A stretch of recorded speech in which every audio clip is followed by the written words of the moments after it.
right? So, and we're going to look at the Obadiah prophecy that talks about, Edom's cruelty to Yasharel, Israel, and what uh, is prophesied to come against them. It says, "But you should not have gazed on the day of your brother in the day of his captivity, nor should you have rejoiced over the children of Judea in the day of their destruction, nor should you have spoken proudly in the day of their distress." It says, "You should not have entered the gate of my people in the day of their calamity. Indeed, you shall not have gazed on their affliction in the days of their calamity, nor lay hands on their substance in the days of their calamity. You should not have stood at the crossroads to cut off those among them who escaped, nor should you have delivered up those among them who remain in the day of distress." So those remnant who stayed, they actually gave them up, right? They cut them off. They didn't let people escape. They captured some themselves. They gave them up. And here is a clear indication of the animosity, the hatred, the unforgiveness, you name it. The heart of the Edomites is clearly shown here in the prophecy by Obadiah, right? So I'm gonna go back just to let you guys see. This is again, they were this as they were, right? This is Obadiah, and Obadiah is only one book, one chapter, one book, right? So here's what the scholars believe. All right, I pull this off of Christianity.com, right? This is, you Google stuff, and whatever shows up at the front of Google, the top of the page, is basically what gets the most attention, what people gravitate or grab towards for information, for knowledge. All right, this is this is important when we look in Google, because Google isn't ran by uh, faithful believers of the Most High. They're ran by people who do not care about living holy and righteous. So they're not going to make sure you get the truth. They're going to make sure you get some version of the truth, right? So we're not going to read all this. We're just going to go down to the bottom here, right, and see what the author or the writer is saying. Malachi chapter 1, verse 3 through 4 hates and includes God hates and the indignation for Esau, which means the nation of Edom. Right? This statement may seem harsh for a God of love, but Edom's outright war against his brother Israel brought judgment upon the nation. Edom was destroyed and exiled by Babylon in the 6th century BC. They lived in the southern Judea, and the exiles permanently settled in the Mount of Hermon during Persia rule. All right, so this is, the author is basically trying to explain what happened to Edom after Israel and Judea were exiled. Okay, so if this was true, well, we're going to find out if it's true or not. But here's one thing I want to put out, because I've learned to read to in a way the Spirit of the Most High allows me to read. Let me correct that, in a way that allows me to see truths in sentences that are truths that are hidden in sentences. The author of this, the author of this content here says, uh, uh, the statement seems harsh from a God of love. So basically, the author believes or have this preconceived notion, and this oftentimes is built on the way people learn the Bible, that the God of love somehow doesn't have any wrath. And he says, it's only because Esau was outright war against his brother. No, that's not why he said that, right? And we'll find out what the Most High believes about Esau as we go, if you don't already know. All right. So we're gonna move on. All right. And this one I pull from Got Questions, all right, .com, I believe. Got questions. All right. So I'm not going to read all this either, but it is consistent with Christianity.com. We're going to go down here to the third paragraph. It says, regardless of the exact date, the prediction against Edom have already been fulfilled. Edom was removed, and it is from its land in the 5th century BC. So we got two mix up of dates here. One saying the 6th century, the other saying the 5th century. Okay. It says, and there is no survivors of Edom today. This fulfilled the prophecy of Obadiah chapter 1, verse 18. And we're going to look at that chapter that verse to see exactly what it says and the context of what it's saying.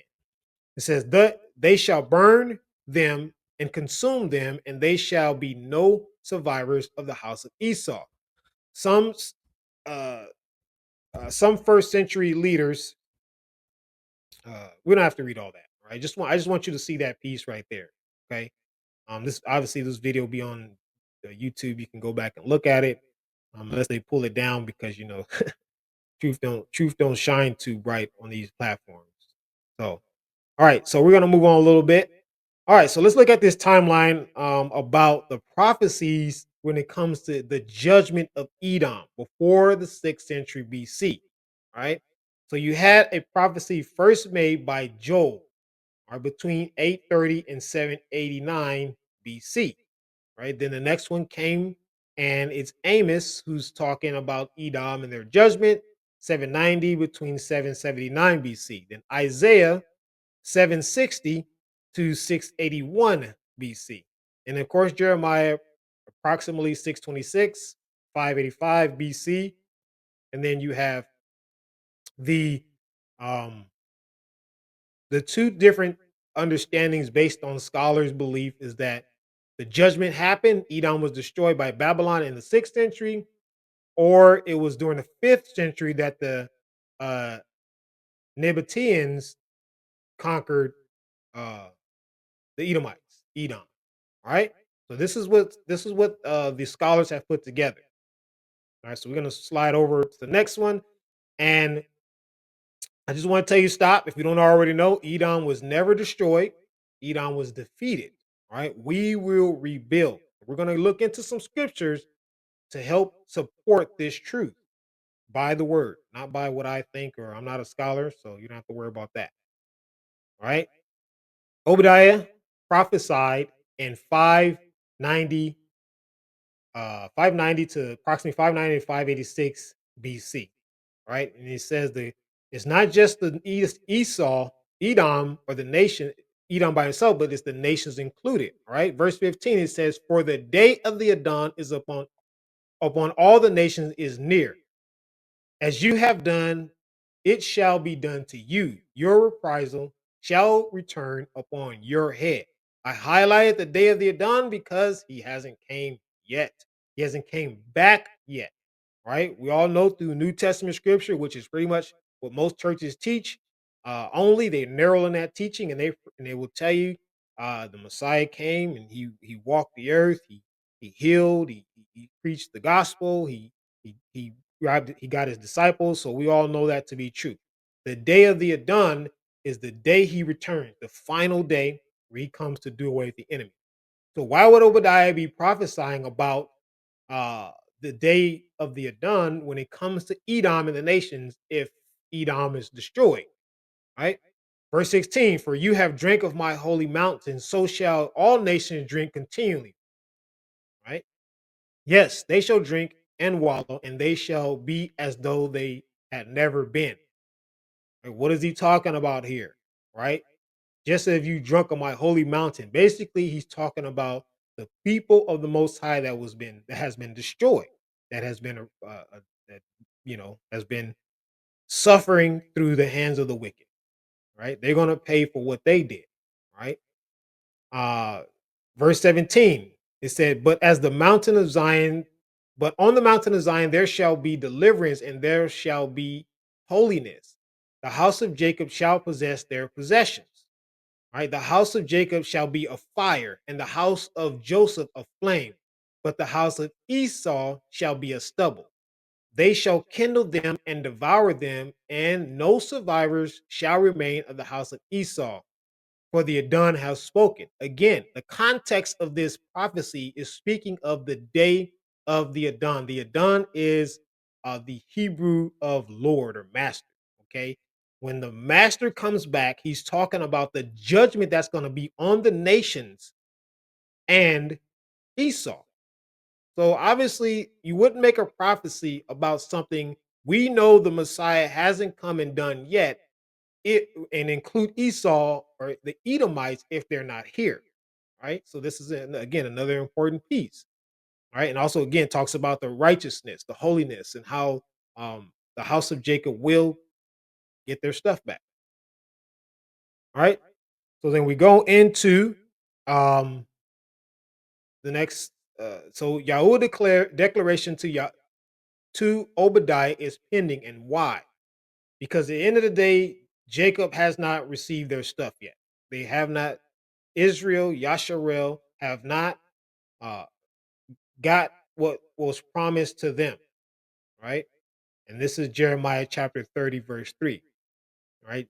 For behold, the days are coming, says the Adan, well, I will bring back from captivity my people, Israel and Judea, says the Adan, and I will cause them to return to the land I gave to their fathers, and they shall possess it. All right. So scholars obviously believe in 70 AD that when Jerusalem fell through because of Babylon's attack, that they were no longer that this was the time that uh, that created the prophecy fulfilling of when they would be defeated and when the people of the Most High God are scattered, and it leads us to these folks right here. All right, scholars believe that these people who the world or we all have been told are the house of Yasharel or Jews are, but they are not. Right? They are simply imposters masquerading around as the Most High people, right? These are uh, Edomites. These are the seeds of Esau. And how do you know this? Is a couple of facts. We're going to move on here real quick. It says, Jeremiah chapter 32. Now, therefore, thus says the Adan, the Elohim of Israel, concerning the city of which you say it shall be delivered into the hand of the king of Babylon, for this by the sword, by the famine, and by the pestilence. Behold, I will gather them out of all countries where I have driven them with my anger, with in my fury, and in great wrath. I will bring them back to this place. I will cause them to dwell safely. Right? Important piece here. Verse 38, they shall be my people, and I will be their Elohim. Then I will give them one heart and one way, that they may fear me forever, for the good of them and the children after them. And I will make an everlasting covenant with them, and I will not turn away from doing them good, but I will put my fear in their hearts so that they will not depart from me. So he says that he will bring them back and they will dwell in safety. However, if those folks are the people who the Most High God said they are, then the Messiah wouldn't have come forward and said that he wouldn't have also prophesied in Luke chapter 21, verse 24, that they will fall by the sword. He's talking about the house of Yasharel, and they will be taken into prisoners into all nations. Jerusalem will be trampled by Gentiles until the time of the Gentiles are fulfilled. He would have never prophesied that if, again, when Babylon fell in 70 AD, which was before the Messiah came, he would never would have made that prophecy if these were the people. All right. This is why you have in the land, Israel, the land became a nation in 1948. All right. And here's some key things about the nation. All right. That the land that became a state, it became a nation. Israel has been at war with the Palestinians since 1948. They have been, you've probably watched the news, there's been an ongoing conflict ever since they became a state. It says they are waiting for the Messiah to appear for the first time as King David. They're looking for a King David. All right. This was the mindset of the Pharisees when they walked the earth. The Pharisees during the time the Messiah walked the earth, they couldn't recognize that the Son of the Most High God was here walking the earth. He was the Redeemer, the King on the earth, the Most High made in flesh, the Word made flesh. They couldn't see it. All right. The rabbis have also told the people that certain scriptures are forbidden. Why would the people who claim to lead the Most High God's people tell those who follow them that certain scriptures should not be read? All right. This is widely known among those who the world claim to be of the house of Yasharel.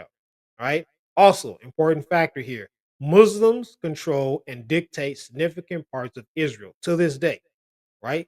They don't have the people who are claiming to be who they say they are, do not have free reign over the nation, over Israel, right? There's unrest with Palestine, and there's unrest just in their own backyard, right? This is why the second president of the United Arab Republic, formerly president of the Republic of Egypt, Gamal Abdel Nasser, said that Europeans claiming to be Jews are nothing more than Hebrew speaking Gentiles. All right. The late president of Egypt, uh, Gamal, he said on a live television show, and I've been trying to find this video, but that's a powerful statement, and you're probably not going to see it on YouTube. So I've been looking for it. If anybody knows it, please email me a link or put it in the comments because I like to hear that myself. Right, but this is documented thoroughly throughout the internet. This is a statement that he made. He also did another interview and speaking against the West and how they're trying to push an agenda, and he wasn't having it. He was standing up against the nonsense, right? And here's what he says. He says, "You will never be able to live here in peace because you left here black and you came back white. We cannot accept you." And he made this statement in 1952. So it was only a short amount of time after Israel became a state that this president boldly went on live television and said some things that today, if you said on TV, they're going to cut you and you're probably not going to get any more airtime. They're going to close your mic off, right? So moving on. If you don't know, these people who I just showed you are not the true of the Most High, right? They're not his chosen through the seed of Abraham, Isaac, and Jacob, right? And if you go to truthunedited.com, he did a phenomenal academic as well as biblical understanding of who these people are. These are the original or part of the original hijackers of the Bible, right? And they're the ones that ensure you learn something that has nothing to do with the truth, right? To skew your understanding, to think you are something that you're not if you are chosen, or if you are, again, if you are natural or grafted in according to the faith, they wanted to make sure you didn't believe the truth. And they did a phenomenal job, but you know what? Truth Unedited, through the Spirit of the Most High, did a better job exposing them. So go ahead and check that out when you get a chance. All right. So here's some important titles for the sons of Esau. All right. This is Genesis chapter 36, verse 16 through 15 through 16. It says, "These were the dukes, sons of Esau." As again, I'm working on my Hebrew, so I'm not going to butcher these names. However, the first one is Eliphaz. All right. Dukes. What is a duke? Duke, European title of nobility, right? Somebody who was important among the Europeans. All right. It was very significant to hold this title. It says a male holding the highest hereditary title in the British or among certain peers. All right. So you didn't just have this because you were European, but you were a special part of the European family, the European group. Right. And this obviously is a European gentleman right here with his nice suit that he has on, staring off into the distance as he poses. Right. So that is what a duke is. This is found in the King James version. You won't find it in the newer versions of the scriptures. And I could only imagine that just a matter of time before they take it out of all the digital and probably the reprints of the King James Bible, because no other people on the planet has ever been considered dukes than those who belong to the land of Edom, right? Those who are Esau's descendants. So let's go ahead and move along. All right. Now, this is where Esau dwelt. When you look here, this says that there's two mentions of in the Hebrew Bible of where Esau lived. Right. And it talks about the geographical area named Seir. All right. The land of Seir, the mounts of Seir. This is important to know where Esau lived. All right. And I'm just take a little pause here and tell you a lot of people, I've told people that Esau is the Europeans, all right, and they lived in the mountains. They say, well, how did they survive the desert? Well, we're going to find that out. So I just want to bring that up in case so I don't miss that point. But this is where he lived in the mountains. The scripture tells us that. How did he make it? We'll find out here in a second.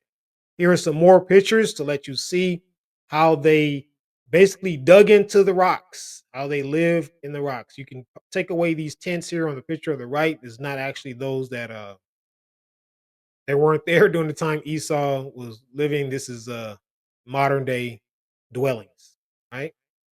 So Mount Seir, Jordan, and Petra, Jordan, are about 10, 9.5 to 10.5 hours apart from each other, walking distance. Right now, back in the day, obviously they didn't have any type of motor transportation.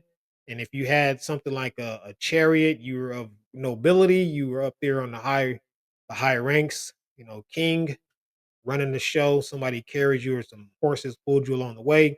But walking for them wasn't an issue, right? It wasn't like today. They walk as part of their lifestyle. But this is how close they were. And the scripture tells us that when Esau dwelled in Mount Seir, he dwelled in the region, right? So he wasn't just in a little spot down here. He actually had a whole region, right? And it's important to know because in this next picture, we're looking at here where it talks about where Mount Seir was located. It says the ancient and biblical name for a mountainous region stretching between the Dead Sea and the Gulf of Aqaba in the northwestern region of Edom and southeast of the kingdom of Judea. Right, you can find this information in Genesis as well as Joshua. Right, and then it says um, it also what am I trying to say? Okay. It may also have marked the older historical limit of ancient Egypt and Canaan. I love how these theologians like this, theologians, but scholars like to explain stuff away. They say, "Oh, this is just ancient Egypt." Let's go back and we remember when we talked about how Esau he started his family with the nations. He had a wife who had children, and his wife was an Egyptian woman. She was part Egyptian, and he also had women that were Canaanites. All right, so he started off this. His whole was, it wasn't like later on how the Israelites were um, brought judgment against themselves because they mingled with other nations. This is how Edom actually started through the nations. All right, and a place called Seir in the land of Shasu. I'm saying that correctly. Thought to be near Petra, Jordan, is listed in the temple of Amin Hotep, right? Uh, third of Sabot. Right, this is 1380 BC. Right, so we're gonna slide over, give you guys another better picture. If you guys look at this structure here, all right, the pillars, the whole design, and it's literally built into a rock. Right now, again, Esau was part of the nations, Egypt, Canaanites. He dwelled in the region of this area. All right, we're gonna move on and gotta remember the mother of Esau's children were the nations or the heathens, the Canaanites, and the Egyptian women, Ishmael's daughter. All right, so let's slide over. Where is Edom today?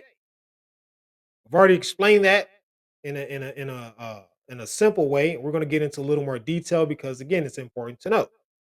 All right, the coming judgment of Edom and the nations. Now we saw the timeline of the prophecies that was given up until 600 BC, the sixth century BC, when scholars say that Israel was destroyed. Well, here comes the book of Malachi, about 200 years after they believe Babylon was conquered Esau, or again they were conquered in 500 BC. Right, and this is what Malachi says. The burden of the word of the Adan of Israel by Malachi. I have loved you, says the Adan. Yet ye say, wherein hath thou loved us? Was not Esau Jacob's brother, says the Adan? Yet I loved Jacob, and I hated Esau. The land his mountains and his heritage waste for the dragons of the wilderness. Whereas Edom says, we are impoverished. Listen to this right here. But we will return and build the desolate places. Okay. He said, we're coming back. We're going to make a comeback. But here's what the Adan, here's what the Most High says. Thus shall the Adan of hosts, they shall, thus saith the Adan of hosts, they shall build, but I will throw down. So Edom is saying they're making a comeback, and the Most High is saying, nope, I'm gonna knock them down again. Okay. They shall call them the border of wickedness, and the people against whom the Adon hath in indignation forever.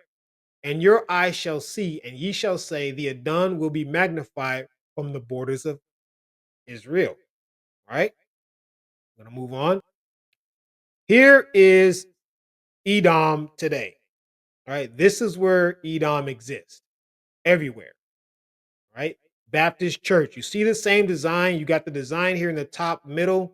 Talks about the Edomites. They were well connected with the people who lived in Petra. It was their region. You got the Vatican, same design. The White House, the Roman Temple, right? You have the University of Virginia, hospitals, even many homes throughout the world are designed just like how the Edomites lived during the time that they were known in Mount Seir, right? In Petra, right? And then you have your sororities and your churches.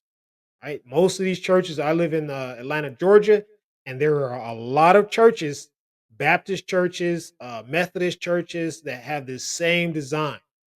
Right? They're built this way for a reason. Right? They built when you go and look in the Old Testament, you see that their buildings were essential to how people operate. And you built when the temple was when the Most High gave the description of how to build a temple, he was very specific for a reason, for a purpose, right? Measure it out for a specific purpose. The same thing goes with all the world, the nations, those who don't belong. They don't build just to build. They have an intentional design of what they do. So you know that Edom is functioning in every aspect of society, in every part of the world, right? Whether it be Jamaica, Australia, no matter where it is, they are still alive and still functioning.